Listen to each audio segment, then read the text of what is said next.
Je lis du livre de Genèse, chapitre 9, les versets 4 et 5. Vous ne mangerez point de chair avec son âme, virgule, avec son sang. Sachez-le aussi, je redemanderai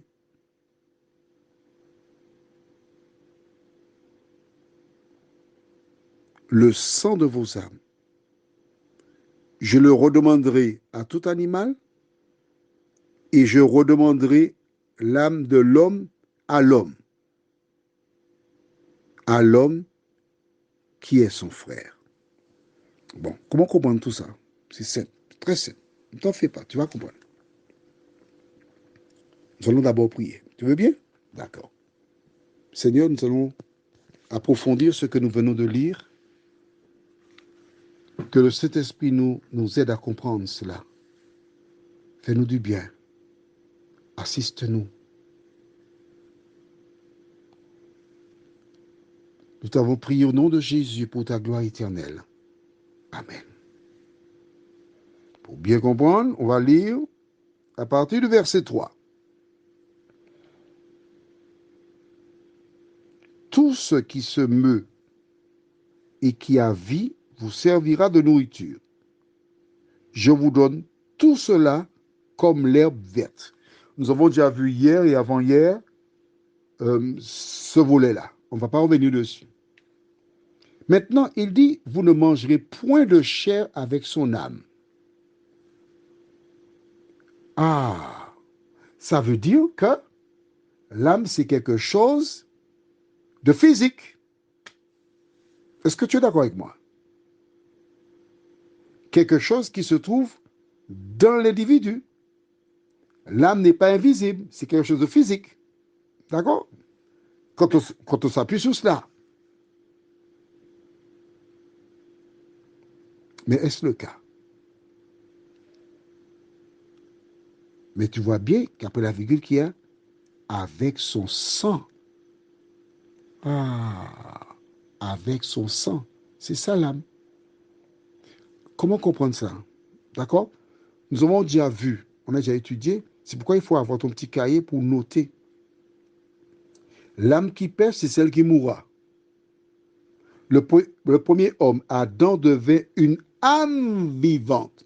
L'homme n'a pas une âme en lui, mais l'homme est une âme. Ce qu'il faut retenir de ces versets que nous venons de lire, c'est que vous ne mangerez pas le sang.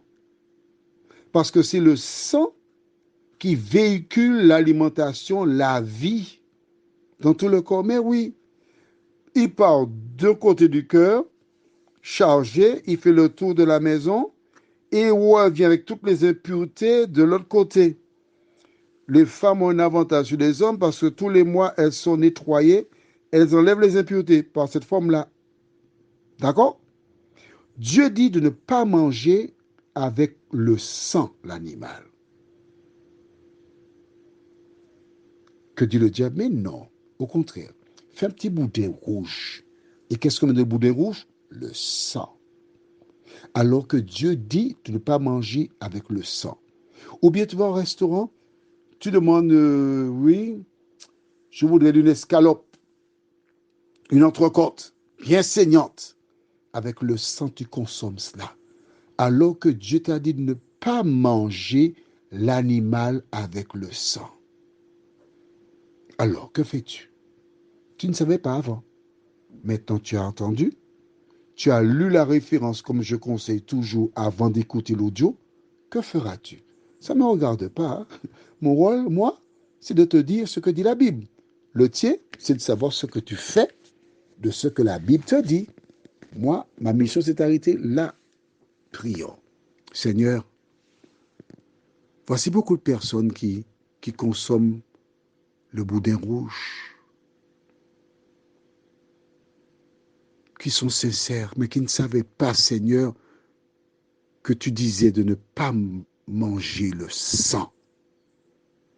Mais aujourd'hui, ils le savent, Seigneur. Ça fait 10 ans, 20 ans, 30 ans, 40 ans qu'ils mangent le petit boudin rouge bien assaisonnés qui trouvent ça bon, Seigneur. Mais aujourd'hui, tu leur révèles la vérité. Aujourd'hui, ils réalisent que leur berger spirituel, qui a la même Bible que moi, Seigneur, que la leur, ne leur a jamais dit que Dieu ordonne de ne pas manger le sang. Seigneur, merci de continuer de les éclairer. Donne-leur la force pour qu'ils mettent un terme à cette pratique, qu'ils résistent à la tentation. Fais-leur du bien, Seigneur. Saint-Esprit, merci de les accompagner. Au nom de Jésus, pour ta gloire éternelle. Amen. Tu as l'information. Fais-en un bon usage. Je te souhaite une bonne journée.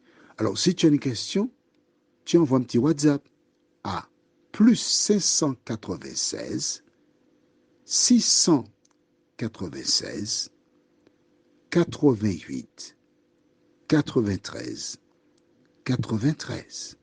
D'accord? Je te souhaite une bonne journée et à bientôt.